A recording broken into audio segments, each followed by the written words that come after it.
Okay, V V Rao గారు, ఒక్క విషయం. ఇప్పుడు మీరు డైరెక్ట్గా గ్రౌండ్ మీరు పనిచేసినటువంటి వ్యక్తి, మీకు డైరెక్ట్ యాక్సెస్ ఉన్నటువంటి అంశాలు అనేకం ఉంటాయి. నిజానికి పుస్తకాలు రాయడము అనేది వచ్చినప్పుడు ఒక వ్యక్తి లేదా ఒక ఆర్మీకి సంబంధించినటువంటి అధికారి వాళ్ళ అనుభవాల్ని పంచుకోవడంలో తప్పులేదు. అది నెక్స్ట్ జనరేషన్స్కి నిజంగా ఖచ్చితంగా చాలా గొప్పగా పనిచేస్తాయి.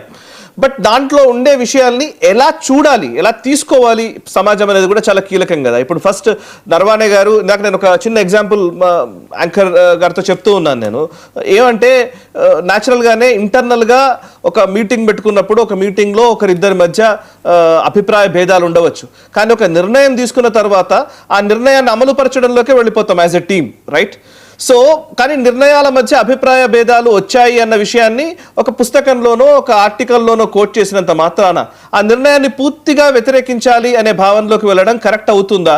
ఎందుకంటే అగ్నివీర్ అగ్నిపథ్ ఈ స్కీమ్కి సంబంధించి కూడా కొన్ని అంశాలు కాంట్రవర్షియల్గా మారుతున్న టైంలో కొంతమంది నో అని చెప్పవచ్చు, కొంతమంది ఎస్ అని చెప్పవచ్చు.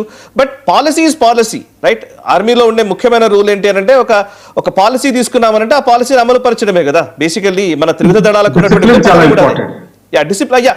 ప్లీజ్ ఎక్స్ప్లెయిన్ సార్, కొంచెం దాన్ని ఎలాబరేట్ చేస్తారా? ఇప్పుడు ప్రస్తుతానికి నరావనే గారు రాసిన బుక్ రిలీజ్ అవ్వలేదు, దానికి పర్మిషన్ దొరకలేదు. రిటైర్డ్ అయిపోయిన తర్వాత ఎవరైనా సరే సర్వీస్ లో ఉండే విషయాల గురించి ఫైల్ నోటింగ్స్ వాటి ఉటంకిస్తూ రాస్తే ఆర్మీ హెడ్ క్వార్టర్స్ పర్మిషన్ తీసుకోవాల్సి ఉంటుంది. ఆ పర్మిషన్ జనరల్ గా ఒక్కోసారి వాళ్ళకి ఏమైనా బాగా విపరీతంగా రీసెంట్ గా జరిగిన ఫైల్ నోటింగ్స్ ఇటువంటి కాంప్రమైజ్ అవుతున్నాయి అంటే జనరల్ గా పర్మిషన్ ఇచ్చే అవకాశాలు చాలా తక్కువ ఉంటాయి. కొన్ని జనరల్ గా ఉన్నాయి, మామూలుగా ఇది ప్రజలకు తెలియచ్చు, ఇదేం పర్వాలేదు అనుకుంటే వాటిని రిలీజ్ చేసే అవకాశాలు చాలా ఉంటాయి.